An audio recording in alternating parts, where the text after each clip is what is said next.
And welcome to Good Morning Anambra. It's a special day, it's a Sunday, and it's a Children's Day, a special one at that. Yes, indeed, it's a special one. Our kids are very important to us, and once in a while, we come together to celebrate our beautiful children. And that is what we are here to do today. So welcome you to Good Morning Anambra. My name is Ifi Onachuku. And I am Priska Wanko. Well, today is June 12th, and people will be asking, what are they doing in the studio this morning? Indeed. Yes, indeed. It's a special day because it's International Day Against Child Labor. And you know, they say that children is our future. What are things that we do to children that make them cry, even when we don't know? What are the things that they do that draw them back from becoming who God made them to be? Well, today, being a special day, we shall be talking about them, taking a look at them, and then how to, definitely how to do things that will make children feel belong in society. Yes, indeed, because when you give the kids in the society a sense of belonging, they can be able to relate and be open with you. A lot of things that happen in the society today is because children are being marginalized. But a good thing, the social media is here. A lot of people are learning to speak out. If you see a child being maltreated, I remember last month a social media influencer, Harrison, went to rescue a child that was sent out around midnight to wash. Yes. And so all those things are happening, but I'm glad the world is becoming more knowledgeable and people are paying attention to the needs of our Did kids. you notice the theme for this year, universal social protection to end child labor? That's what everybody is talking about. It's a universal fight, and then the children need special protection for them to have a backup. No, as no so when we give children this sense of belonging, make them know that we are behind them, that they should trust us, they should love us. Definitely, the world will be a better place for everybody. Yes, the world would be a better place. That is what we're advocating for. And it's a great pleasure to welcome the Honorable Commissioner for Information, Anambra State, with us today. It's a good thing we have him here with us today. He's going to be celebrating the International Day Against Child Labor with us. Good morning, Mr. Paul Musu, Honorable Commissioner for Information. Thank you very much. We're glad to have you here. To be here. And we are more glad to have you. Because it seems that that's the first time he's attending a program on ADS. Yes, indeed it is. Coincidentally, it's for the children. Anything for the children. Anything for the kids. Yes, Our commissioner is already showing the way, paving the way for us to follow to celebrate our kids. All right, before we go into the discussion proper, definitely we want to go and do a little backgrounder, just about 5 minutes on what the day is, its effect, the effect of child labor on children. We went out to interview some people who spoke their minds on this. So join us as we bring it to you right now. When we come back, we'll go into full detailed discussion on it.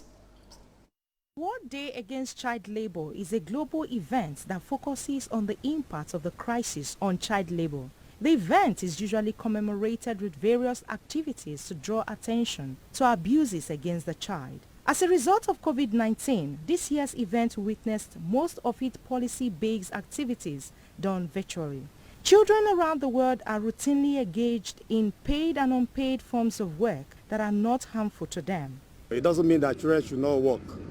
Child labor is a kind of forced labor on children, making them undergo certain rigorous activities for their parents that are not supposed to be part of their daily or routine exercise as children at home. Children should work, but it has a limit. Not that you just send a child to go and start hugging pure water or something like this to expose the child. If I see such a children outside there, I would feel like they're not staying with their parents. If we go by the definition of child labor, is giving a child a task that he or she cannot bear, that is above his capacity, that is above his limit or her limit. For example, when you send a child hawking in the street, trying to feed the family. Now, he's now assuming the responsibility of his parents or her parents, which is very bad. They should work at a certain age of their life. They should work, but not for them to start at tender age. Some of them start this thing at 8, 9, 10, where they are supposed to be in the school, learning one or two things that will make them great in future. And future starts tomorrow. Children are classified as child laborers when they are either too young to work or are involved in harmful activities that may compromise their physical, mental, social, and or educational development. When you see children walking on the streets, underage children walking on the streets, most of them female, young girls, I think that kind of work is not good for them because they expose a lot of things. You have a lot of cases of rape and child abuse. Keep hearing about such cases. And they should be protected from such things. Part of responsibility of government and parents to protect their children from such things. There are some parents, their children, their children, the parents, their husband and wife, they are doing something, but because they need money, they allow their children to go out to beg, lying that my father is dead, that they need money, please help us and all that. I believe this is one of the child labor that we see in our society. You see some children, like you see they want 7 years, 5 years, 3 years, going about the streets, hawking, selling. And then you see some into prostitution. You see some, they are doing what an adult we do.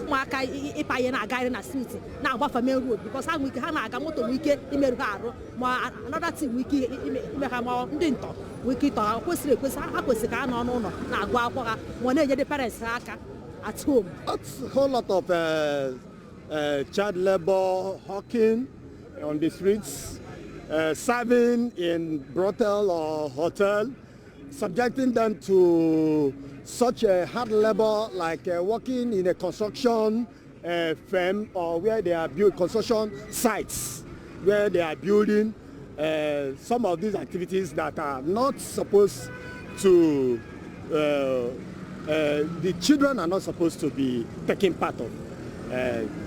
Is quite not needed for parents or what to raise their children under such a condition. The COVID-19 pandemic has great economic effects on labor markets, thus having a huge impact on people's means of livelihood.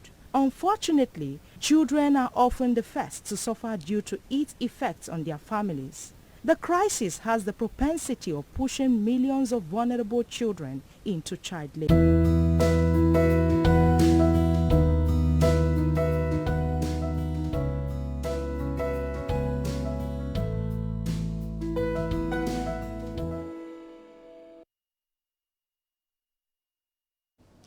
Yes, so welcome back to the program. I hope you got one or two things from that backgrounder on what child labor is actually and then what the day that we are celebrating is all about. And so we still have the Commissioner for Information, Anambra State, here in the studios, Mr. Paul.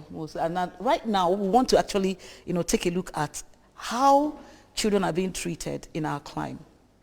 What's your impression of it? Thank you very much, Ife. And once again, I'm glad to be here because today is all about what I have passion about, child labor. And I've been in the forefront before I became a commissioner, on the fight against child labor.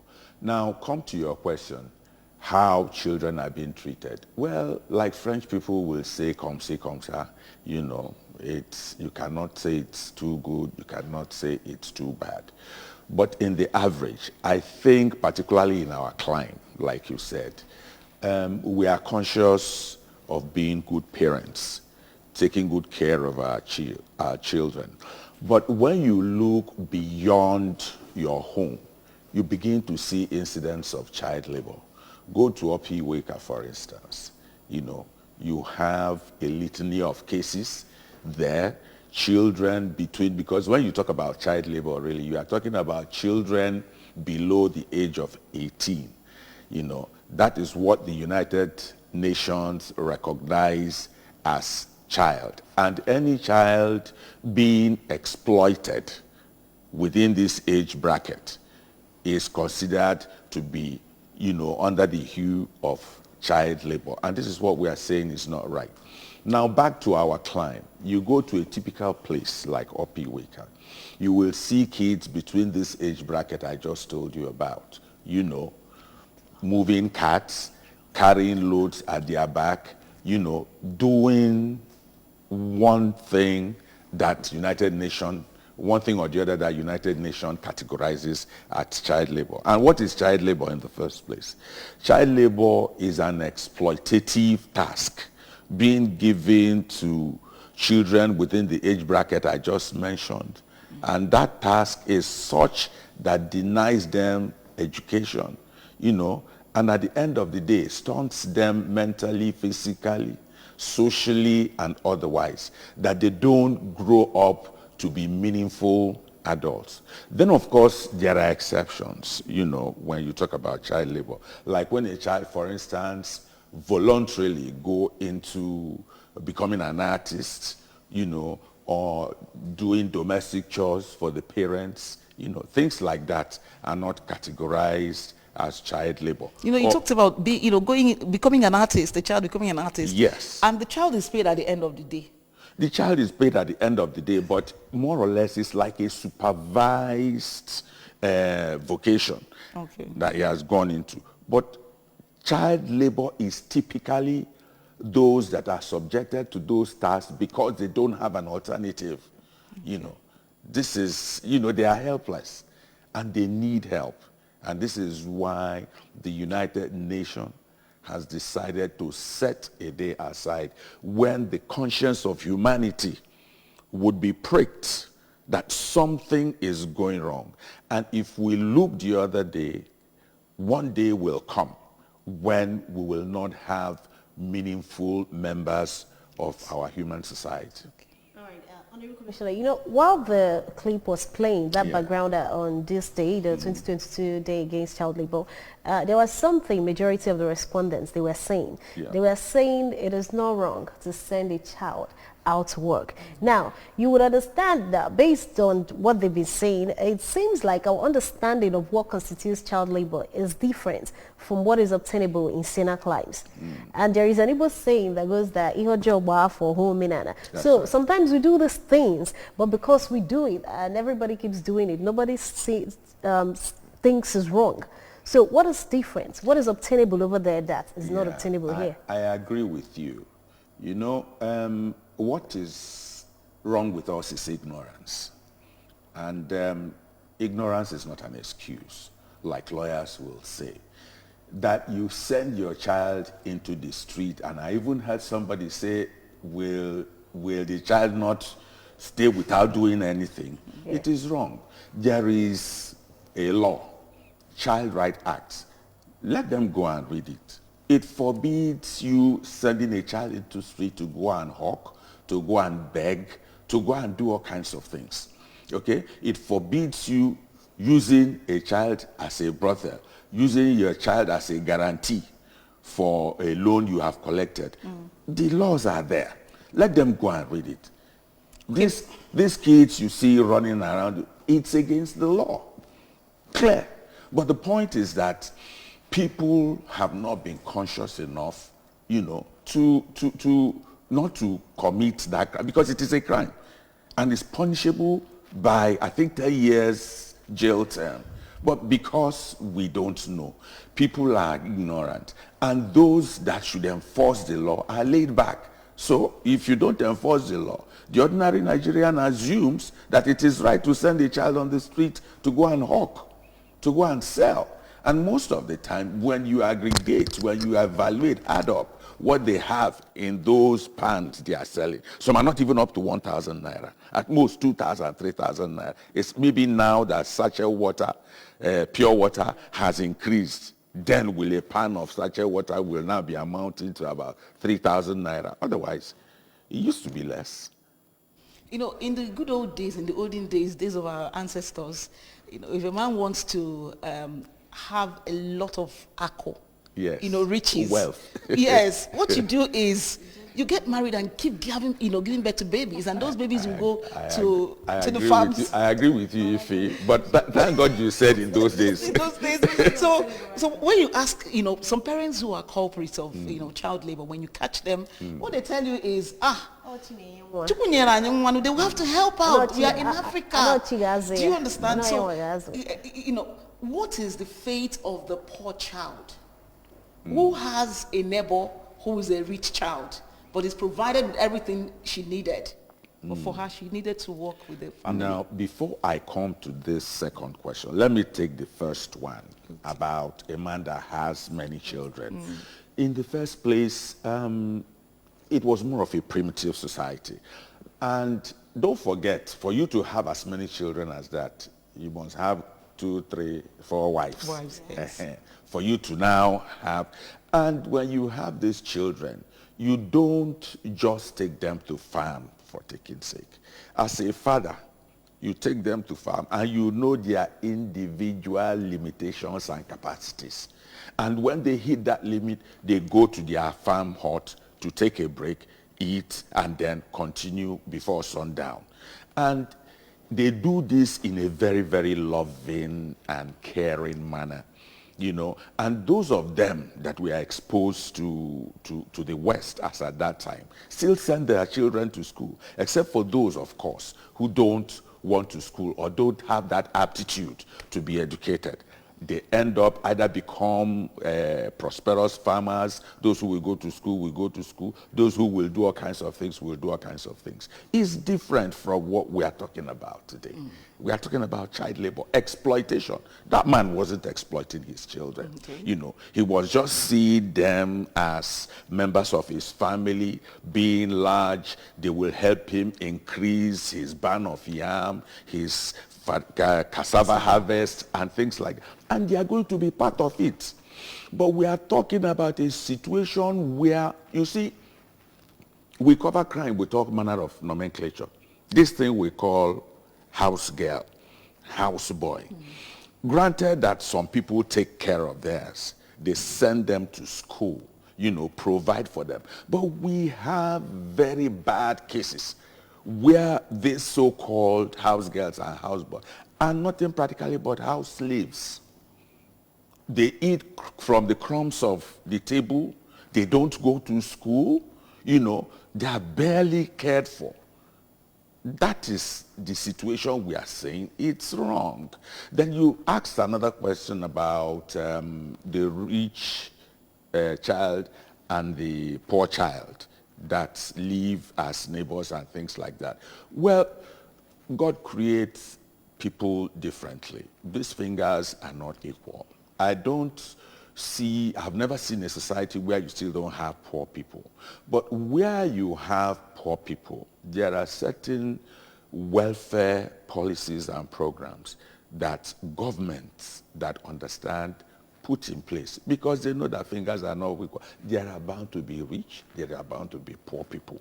So where you have the have-nots, that's where governments that understand the way society has been stratified, that people are not, there is obvious inequality, then you create a program that will take care of the poor, the have-nots, the orphans, and the rest of them. Okay. All right, sir. This year's theme, the theme for this celebration, International Day Against Child Labor, it's Universal Social Protection to End Child Labor. Now, looking at the Nigerian society and some of the problems and challenges that children are still facing in today's society, how relevant is this theme in addressing these challenges? Oh, it's very, very relevant, very apt, as relevant as the previous ones they've had. What they are saying, social protection. Sometimes I've looked at the dialectics, if you will, of how these people craft their themes. They put it one way or the other this year. Next year they try to rephrase it with different, yes, more like semantics and all that. But they are basically saying the same. The message is the same. Social protection. Social is human interaction with one another. How do we protect them from, for instance, rape? How do we protect them from kidnapping? How do we protect them from being maltreated? How do we protect them from people now using them to work in quarry? Using the societal protection. Yes. So they are still saying the same thing, that these children need to be protected. And our own way of doing it, myself and my team, because by the time you begin to intensify your campaign, it begins to go into people's subconscious that after all, these things that people have been talking about could be true. I'm alive today. I'm able to protect my own child. What if anything happens? Because we say in Igbo language, Kejendo, Kejom. True. You don't know when God would say it's your time. So if you still have little children, what will happen to them? So what we are saying that what the circumstances of the poor child today could be the circumstances of that rich child. We've seen situations of war, for instance. People living well. See what is happening in Ukraine. People living so comfortably well. All of a sudden, they saw themselves as refugees. Children no longer have parents. So what happens? You want to now send them to labor camps to take care of themselves? So there is something called social protection, which mankind, which governments all over must be very, very conscious about, so that it will now protect and provide for children who cannot help themselves. Okay, for many years now, government has been working very hard to make sure that we realize this social protection as an alternative to giving the children succor. But it seems as if it's not working anymore. It's not working. It's not actually having any impact, in what we're doing. We have a lot of civil societies fighting, campaigning to make sure that children are safer. But so I'd like to ask, why is it on the increase? Abuses against children, harms against children. Well, I will say I will still take it back to leadership. Leadership at the very, very top, at the very, very center of this country. Leadership has been complacent. I tell you something, Ife. In 2003, the Child Right Act was, formally domesticated in this country and signed into law by President Olusegun Obasanjo. When you sign something into law, is it not meant to be obeyed? And those who violate it will be punished. So, but when it is not being enforced, what do you expect? If you don't enforce a law, people will take it that the authorities are not interested in enforcing the law. And they will continue to commit the same crime. Mark my word, I'm using the word crime. Because if you violate the Child Right Act, it's a crime. It is a crime. And if you commit a crime, it's like a bank and an armed robber. You go and break into a bank and you are caught. Then instead of trying you and taking you to jail, then they wave you. Well done. What happens? More people will begin to rob. In fact, they will begin to kill to be able to get what they want. That is precisely what the situation we find ourselves today. It's not as if, the laws are not there, but because they are not enforced, people take it for granted. They will continue to send their children into the street. They will continue to send their children, within the age bracket I just told you about, between 18 downwards, from 18 downwards. They will begin to send them to the street to go and do all kinds of things. I was actually worried, United Nations statistics has that 40 million people are into modern slavery. And do you know the number that children are? 152 million children are being abused on a daily basis. If I will shock you.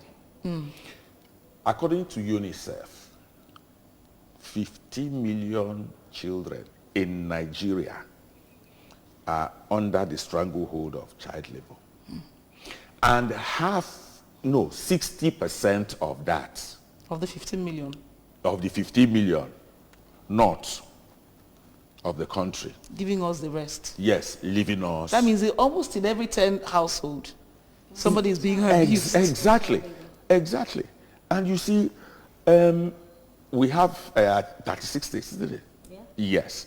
Out of 36 states, only the western states, Anambra, only the western states have enacted, Anambra has enacted the Child Right Act. But when you come to the southeast, it's only Enugu, Ebonyi. And I'll remember now, they have not enacted the Child Right Act. No, I'm just giving you these statistics to let you understand the gravity of what is happening in this country. Okay? And in our own case, it was only during Her Excellency Vijaya Tiaba's regime that she signed ours into law. All right, Honorable Commissioner, I've been enjoying our conversation. It's a very important topic to us because the welfare of our children should be something that is important to everyone in the society. But at this point, we're going to take a breather to bring to you a song with regards to the focus today on Good Morning. And it was actually written by the Honorable Commissioner. Yes. So let's just listen to it and enjoy it. He's an information guru and also a singer. Thank you. Thank you.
Without education and learning to aspire, their tender hands are forced to heal wounds, compelled to fill it bound with hands and fake tools. Their fragile backs are used as human cards. A little one of pay is all they got. Up down the street they hawk to survive. Biggie West not worth their lives, subjected to pay just to survive, risking their lives for their lifestyle.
The Committee of Nations have condemned and outlawed child labor.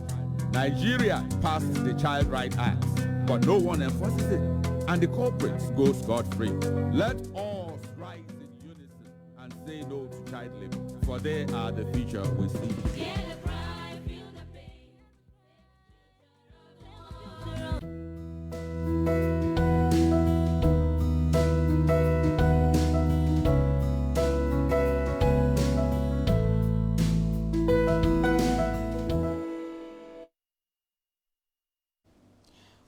well. He said we should hear the cry and feel the pains and then save the future of the world. And that's our children. It's been long I heard, songs like this with meaning.